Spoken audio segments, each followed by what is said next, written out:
देख रहे हो अनुज, ये बारिश, इसकी बूंदें उसे बहुत पसंद थी। इन बूंदों के गिरने के साथ वो पैरों में घुंघरू बांधकर नाचा करती थी। इतनी खूबसूरत लगती थी वो कि उसके सामने मोर भी फीके पड़ जाते थे। उसे बारिश बहुत पसंद थी और आज भी पसंद होगी।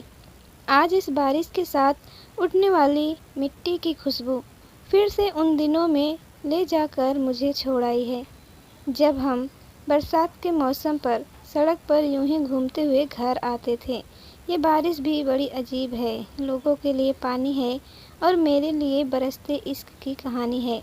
पहाड़ी के पीछे जो ढाबा है जहाँ मैं चाय पीने जाता हूँ, वहाँ की चाय उसे बहुत पसंद थी। हम हर बरसात में कॉलेज से लौटते वक्त वहाँ की चाय ज़रूर पीते थे। चाय वैसे भी उसे बहुत पसंद थी। मई जून की दोपहर में भी वो चाय पीना पसंद करती थी। मैं मना करता था तो बड़ी नज़ाकत से कहती थी, जनाब, आपके लिए सिर्फ चाय होगी, मेरे लिए तो इश्क है। फिर मैं कहता था कि जब चाय से इश्क है तो मैं क्या हूँ? तो वो कहती थी, तुम और मैं तो एक हैं, तो मेरी पसंद तुम्हारे भी पसंद है।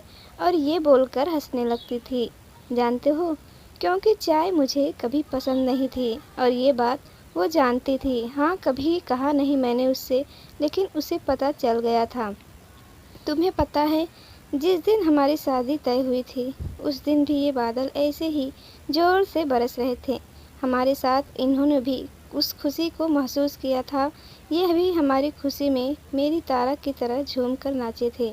उस दिन तारा ने मुझसे कहा था कि अब हम हमेशा इन बूंदों के साथ नाचेंगे, गाएंगे। मैं हमेशा उसकी इन बेतुकी बातों पर हंसता रहता था। हमारी शादी की ये फ़ोटो देख रहे हो? तारा के चेहरे की मुस्कुराहट, ये खुशी हमारी शादी में दस्तक देने वाली बेमौसम बारिश के लिए थी। लोग बेमौसम बारिश से परेशान थे और मेरी तारा दुनिया की पहली दुल्हन होगी जो बारिश में भीगते हुए फ़ोटो शूट करवा रही थी। तारा को कभी अपने मेकअप, सजने संवरने की कोई चिंता नहीं रही। वो हमेशा से ही ऐसी बेपरवाह सी थी। अनुज सर, वो फ़ोटो तो नहीं है इस एल्बम में, आकाश ने कहा। तारा बारिश वाली फ़ोटो का एक अलग एल्बम रखना चाहती थी। उसके लिए अलग एल्बम भी बनवाई थी। शादी के बाद 15 दिन बाद ही मुझे अपनी ड्यूटी पर वापस कश्मीर जाना पड़ा।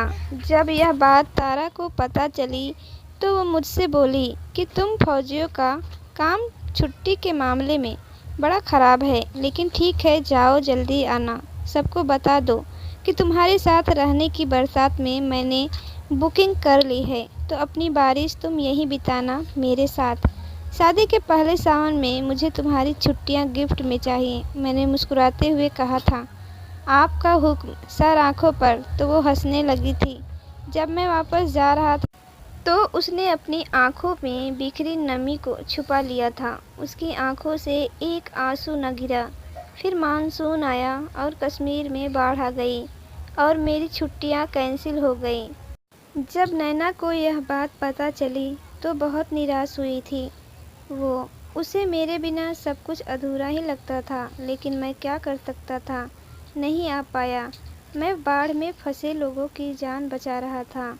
अपनी तारा को उसका मनचाहा सावन ना दे पाया, उसका गिफ्ट उसे नहीं दे पाया। फिर एक हफ्ते बाद पता चला कि तारा बाहर गई थी।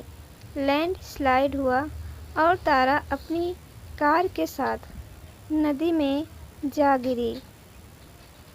2 दिन बाद उसकी लाश मिली। उस दिन ऐसा लगा जैसे मैं मर गया।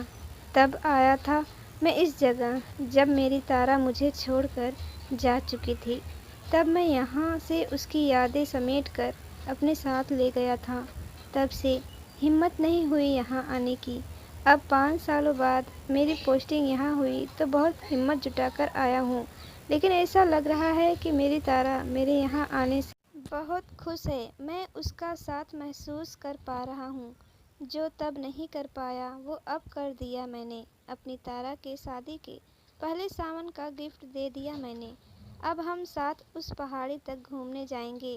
उस ढाबे की चाय भी पीने हम साथ जाएंगे। अब हम दोनों अपना हर सावन एक साथ यहीं मनाएंगे।